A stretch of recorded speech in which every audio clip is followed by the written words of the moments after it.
तुम्हाला माहिती आहे, भारतातील उत्तर प्रदेशमध्ये एका महिलेच्या लिव्हर म्हणजे यकृतात गर्भ वाढत होता. गर्भ गर्भाशयात वाढतो. मग हे झालं कसं? चला या व्हिडिओच्या माध्यमातून उत्तर शोधण्याचा प्रयत्न करूया. ऑनलाईन बातम्यांनुसार अल्ट्रासाउंड आणि MRI रिपोर्टमध्येही दिसलं की महिलेच्या लिव्हरच्या उजवीकडे बाहेरच्या बाजूला गर्भ वाढतोय. मी थोडा रिसर्च केला तर समजलं या परिस्थितीला इंट्रोहॅपेटिक एक्टोपिक प्रेग्नन्सी असं म्हणतात. सायन्स डायरेक्ट जर्नलमधील माहितीनुसार सोप्या शब्दात यकृताच्या म्हणजे लिव्हरच्या पृष्ठभागावर गर्भाशयाच्या पिशवीचं रोपण किंवा इम्प्लांटेशन होणं. BBCशी बोलताना बनारस हिंदू विश्वविद्यालयाच्या डॉक्टर ममता म्हणतात, काही महिलांमध्ये बीजांड गर्भाशयात येण्याऐवजी फिलोपियन ट्यूबमध्ये राहतं किंवा दुसऱ्या अवयवाला जाऊन चिकटतं. या केसमध्ये ते लिव्हरला जाऊन चिकटलं. तिथे रक्तप्रवाह जोरात सुरू असतो. त्यामुळे सुरुवातीच्या दिवसात गर्भासाठी हा अवयव सुपीक जमिनीसारखा काम करतो. मात्र हे का होतं याचं निश्चित कारण अजूनही समजून आलेलं नाही.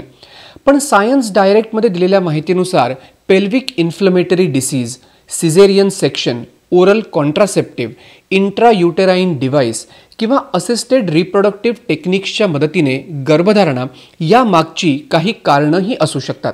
PubMed, JAMA network, science direct अशा जर्नलमध्ये मला इंट्राहॅपॅटिक एक्टोपिक प्रेग्नन्सी या प्रकरणांची काही माहिती मिळाली.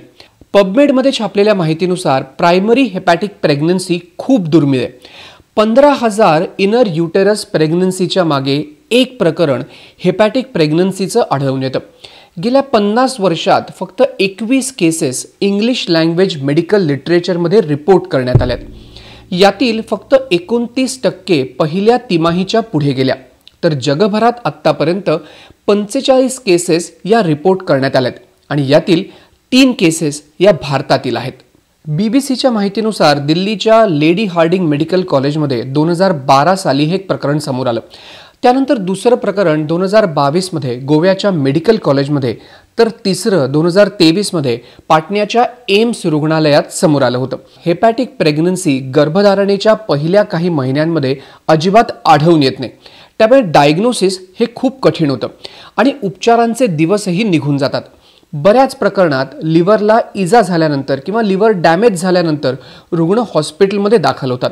जामा नेटवर्कमधील माहितीनुसार कॉर्नेल आणि लॅश यांनी 1933मध्ये 8 केसेस याच्या रिपोर्ट केल्या होत्या.